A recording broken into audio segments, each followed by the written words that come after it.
Alright guys, in this video we're going to cover some nutrition secrets. Some things you may or may not know about your food and nutrition in general. So let's start with the basics. Your results depend on your nutrition, no matter what your goal is. If you've got your nutrition wrong, you won't get the results you deserve and you may not see any at all. The first thing you want to do is make sure that you have or are developing habits for a healthy lifestyle as a whole. It's the most important thing. You want to be able to manipulate this to achieve your goals while still living an awesome life with friends, family, dates, and any other fun like parties, concerts, and whatever else you like to get up to. Now let's talk about dieting. The term dieting has such a negative mentality around it. What we need to do is we need to flick that mentality over to accepting it as a way of living. It's not a short-term solution. Dieting and eating healthy should be part of our day. Since when did dieting and eating healthy ever become a negative thing? We should want to feed our bodies with the best food possible so we can do whatever we want. Some common mistakes that people make is dieting too quickly. So they restrict too many calories or too many foods. And this can cause binge eating, which creates our negative association with dieting and it decreases our motivation. When we binge, we think, oh, we've ruined our results, or we feel horrible because we haven't adhered to what we set our mind to in the beginning. And we need to whack that out of our mentality. It's okay to indulge every now and then, and we need to accept that. But we'll get onto that later. We've got to remember that things happen. Life happens. I mean, this picture is actually of my breakfast one day, and it was in my bag in the back of my car. I opened my door after getting to work, and it fell out, smashed to pieces. So you can see it's riddled with glass, and I totally couldn't eat it at all. Life happens, and you have to find solutions around that and just work with it. Because things may throw you off your set routine and whatever you've put in place. So, breaking it down to calories and macronutrients. These are the two main things that you want to start thinking about with your nutrition before we get into any sort of technical things on how it relates to your hormones and the minerals and vitamins and everything else that's part of it, which do play a massive role. But let's just stick with these two for now. So calories is your resting metabolic rate, either known as your RMR or your BMR as your basal metabolic rate.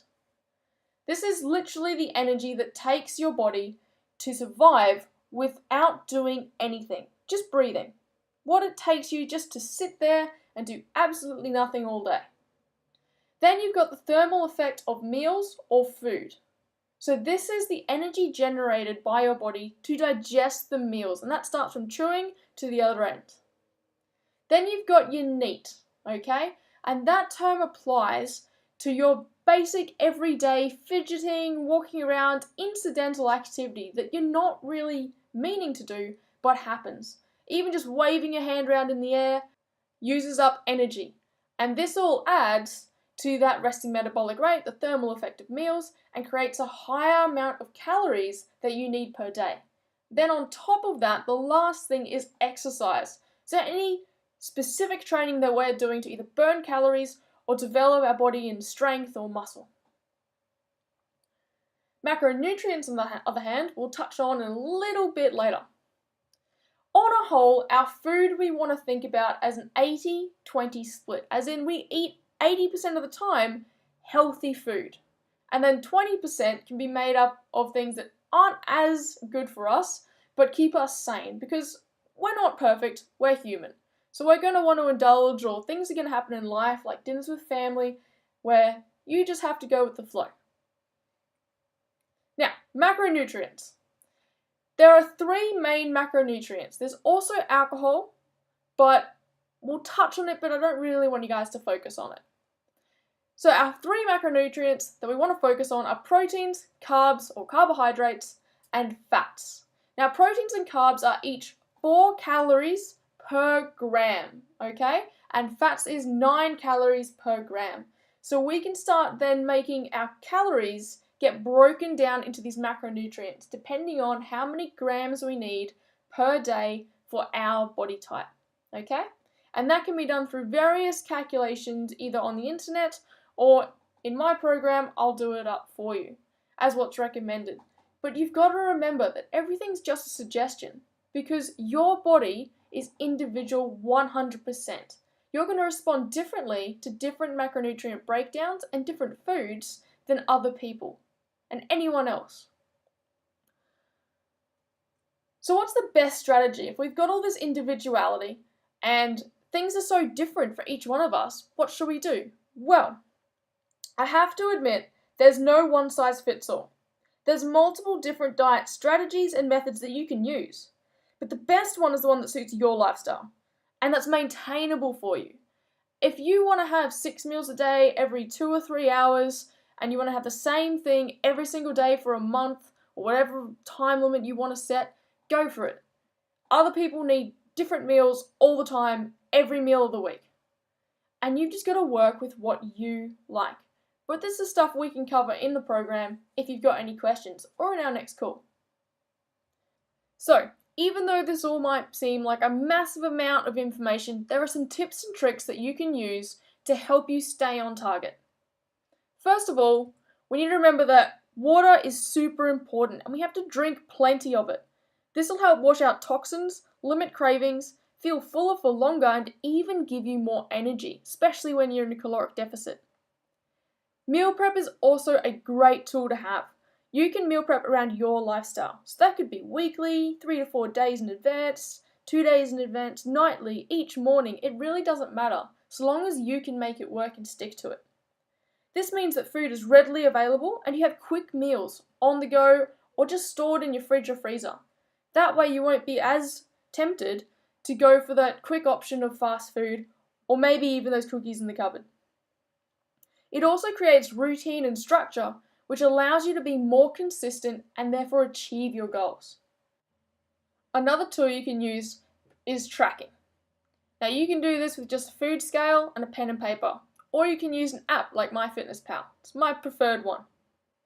By tracking your food, it's going to give you an understanding of what's in that, how many calories it is, and the macronutrient breakdown, what protein, carbs, and fats it is. Now it doesn't tell you if this is a good source of fat or a good source of carbs, protein, so on and so forth, but it gives you an understanding of what's in it at a basic level. This allows you to substitute foods and even pick foods day by day, so you're not restricted to a meal plan. Or if something does come up, you can change what you've planned to eat that day in order to fit. Now tracking's a skill, and it's an ability to make wise food choices. However, you can do that swap out. So you can have a different form of carbs, a different form of fats, and that way, like these pictures show, you can go to a picnic, you can go to any sort of family event, and you can make it work and have some fun with it. Supplements are another huge part of nutrition. In the fitness industry, there seems to be some sort of big question mark for the general population on what supplements they should use and whether they're really needed. I'm going to tell you guys right now, you do not need supplements to be healthy. In fact, it's better if you don't. Supplements are there to supplement your diet. They are not required. They only should be used if you need to get in what you're not getting through your diet. So that means if you're low on protein, sure, have some protein. If you need anything else because you're not getting it, you want to help your muscles recover more or something like that, then you can look at supplements to help improve that.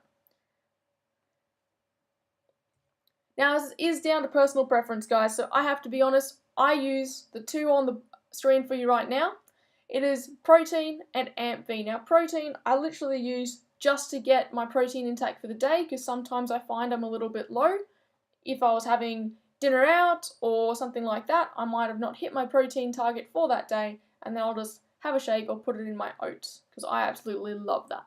And then AMP-V is a natural stimulant, so it helps me wake up in the morning when I'm training at 4, 5 a.m.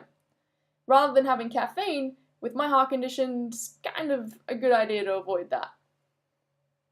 But again, this comes down to your personal preference. Now I'm going to be real with you guys. The easiest part of this whole process is deciding to change your life, change your eating habits to being healthy, and training. Tracking and maintaining healthy food choices is a developed skill. but it helps us maintain motivation.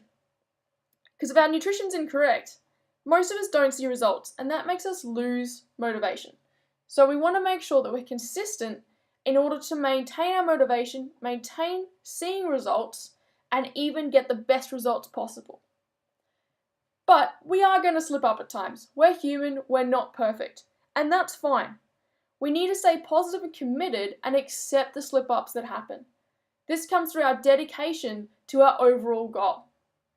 It doesn't mean that if we're craving something sweet, savoury, or sour, we can't be creative with our healthy foods. And then if we do have that craving, and my typical rule is that if I have a craving for over 24 hours, if I still feel like it the day or the day after, I will give in. I'll slip up and I'll eat whatever it is I'm craving, because I know that, hey, it's not just a short term, someone mentioned pizza, I want pizza, I'm going to go get pizza. It's, nope, my body really is telling me I really want to eat that. And it's playing on my mind, so to make sure that I maintain my motivation and stay positive, I'm going to give in, not binge, just have that flavour, and then I can continue being creative with my meals and staying true to my goal. That's the biggest thing, guys. You've got to remember what your goal is, and what it's going to take for you to get there, and absolutely smash it like I know you can.